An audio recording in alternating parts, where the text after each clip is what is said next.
Greetings, fellow Ambazonians. We have just received information which I want to share with you people that is coming from Norway.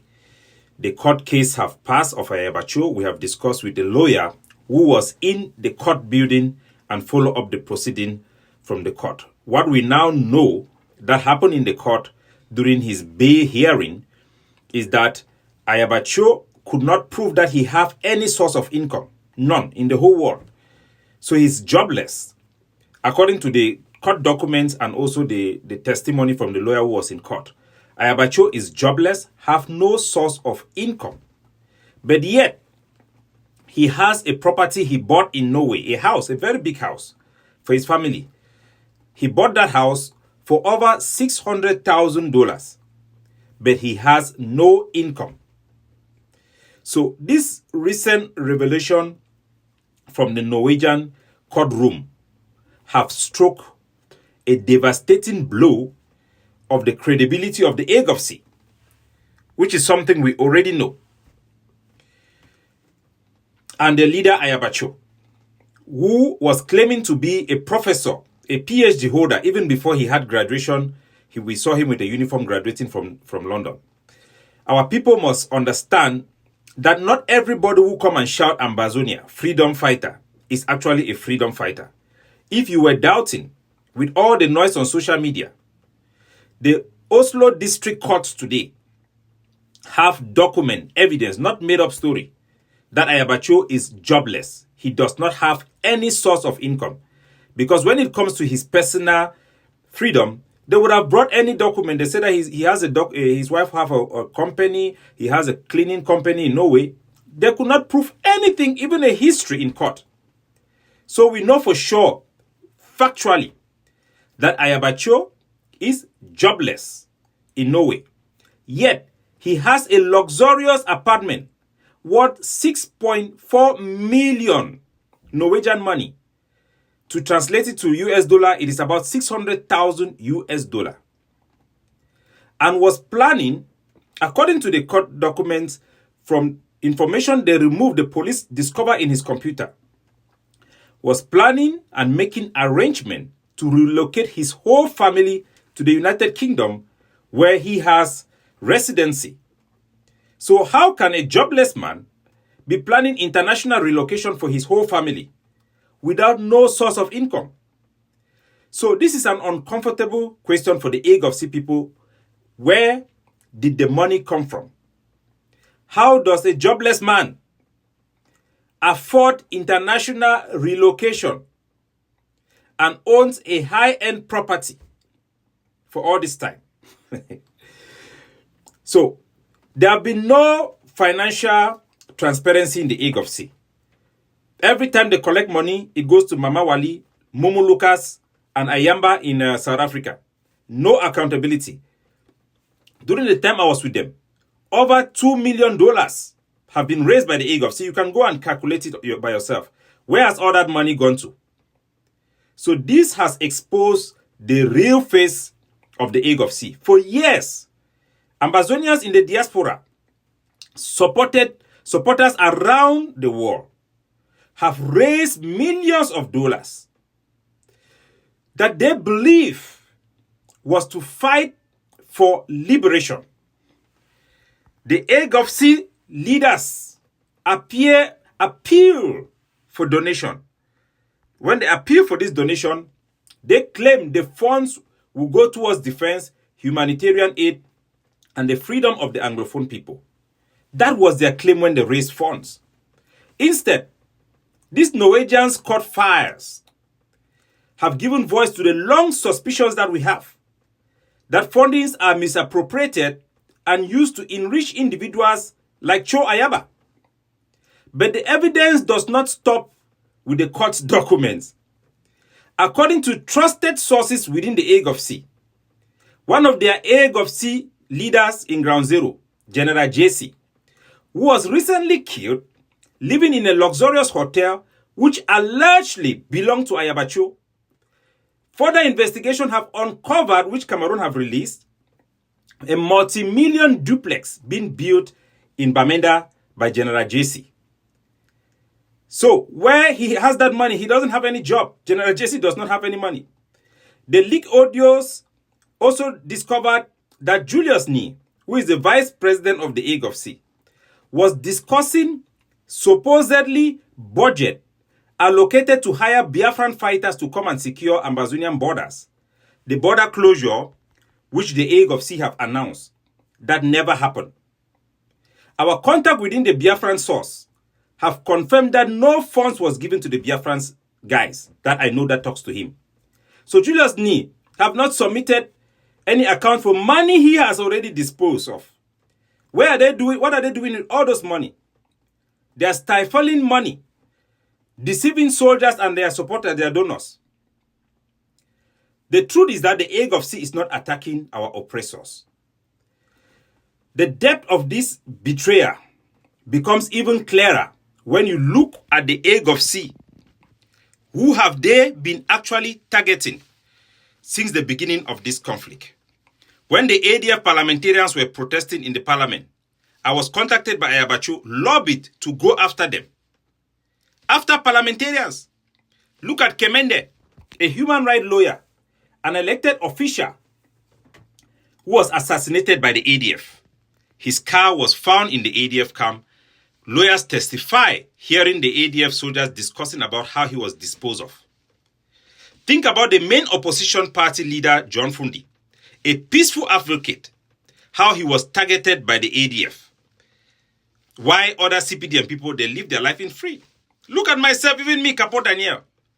My house was burned. My character tried to be malign. My life threatened. Call all type of name. Because of what? Not because I did anything wrong, but because I'm pushing for peace. I support negotiated settlement. I agree with solutions that are for negotiation based. So judge for yourself. Meanwhile, CPDM, government elites, who are supposedly supposed to be our enemies or the enemy of the AGOFC, they remain completely untouched. CPDM meetings have gone on without being targeted even with lockdown.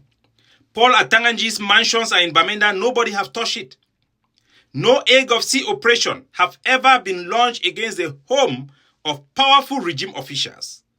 But they have burned our palaces, burned my house.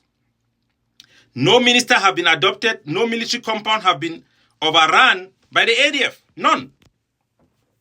So this pattern is impossible to ignore. The AGOFC doesn't fight the regime. It fights the truth.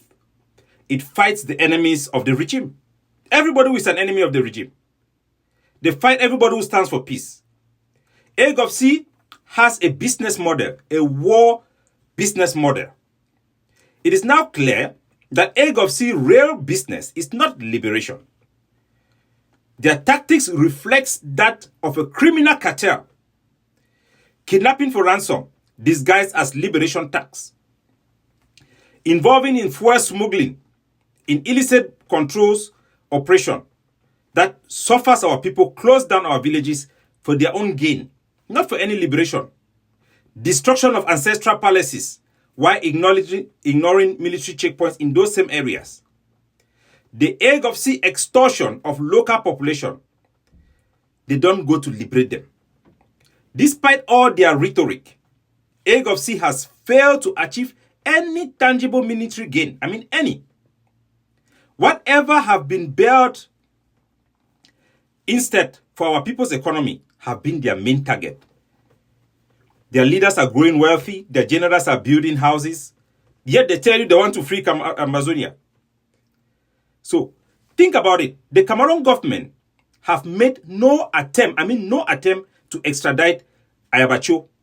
Even after credible reports from Amnesty International, Human Rights Watch of their war crimes, there have been no attempt, even call for repatriation of AGOFC. Instead, he has sympathy within the Cameroon government. Even when he has carried out public execution with evidence. He has sabotaged the talks in Kondengi. He sabotaged the talks in Switzerland. He sabotaged the talks in Canada. Is Ayaba fighting for the regime's interests? In reality, sabotaging all peace causes, all peace processes at all costs.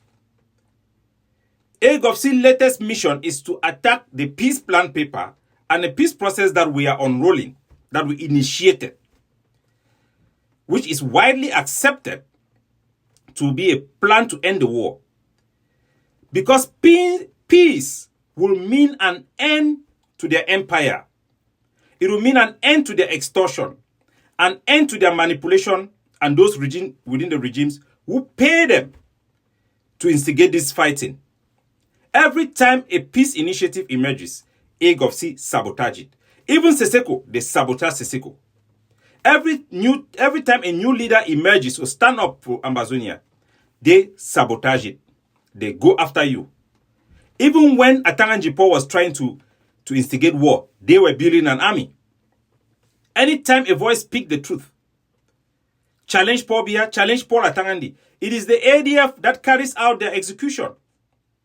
To silence and slander, use cyberbullying to make sure that we don't have an organized voice. That's exactly what they are doing, and they are not stupid. The people must see the mafia behind their mask. The Norwegian court documents have been more than just expose Ayabacho's hidden wealth. They have pulled the curtain of his lies and blood and betrayal. They have confirmed what many of us have warned our public and have suspected, even when we work with them, that the AGOVC is not a liberation movement. It is a criminal network. The time has come for the Anglophone people, at home and abroad, to open their eyes. This war is being prolonged deliberately by men who profit from every bullet fired, every child kidnapped. They are not liberators. They are not. They are the ones prolonging this war. They are businessmen in war. And their currency is the blood of your children. Their currency is the future of our homeland. They will do everything to make sure that the war continues, because they are in bed with the devil himself. Nobody can ignore these things. These are facts. Now it is in court. You cannot deny that Ayabacho is jobless. How can you account for his home? $600,000 home in Norway. How can you account for that money? How can you account for his plan to move to the United Kingdom? Relocation. These are all evidence in court. So why they make up stories, try to sabotage the image of other real leaders who are fighting for the interests of the people? Don't forget that they have been behind every effort to sabotage any peace initiative, to radicalize our youth, not to the extent that is going to give liberation, but to the extent that is going to destroy this struggle and justify the position and relevance of people like Paul Atanganji. Why did they hate John Frundi too much? Because John Frundi was the first person who came out publicly to say that Paul Atanganji was creating Ambazonian fighters in Pinyin. John Frundi was the first person to call him out. That's why they went after John Frundi the way they did. There is no other reason. How will you justify the attack against John Frundi and while leaving Paul as Simon Achirachu in peace? CPD and people hold their meetings in Boya Bamenda. They don't even use lockdown to sabotage it. But they are so focused on people who are reasonable, people that represent the real aspiration of our people. This is the only group that rejected the Declaration of Independence of Ambazonia, declared by Seseko Ayoktabi. So do you think that they don't know what they are doing? Think about it. Why have Cameroon government not issued a demand for Norway to repatriate Ayaba, to extradite him? Why?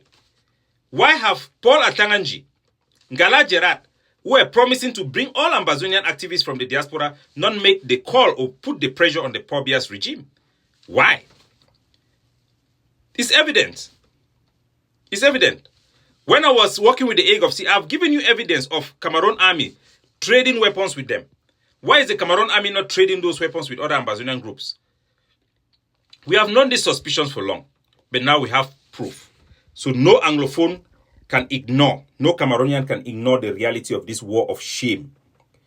They should allow us, they should allow the people to reconcile to look for justice and look for a better formula for our people to live. One country, two people, that secures our territorial integrity and guarantees a pathway for our people to exercise their right of self-determination is the only solution. Now you know the truth. You cannot ignore it. God bless you all.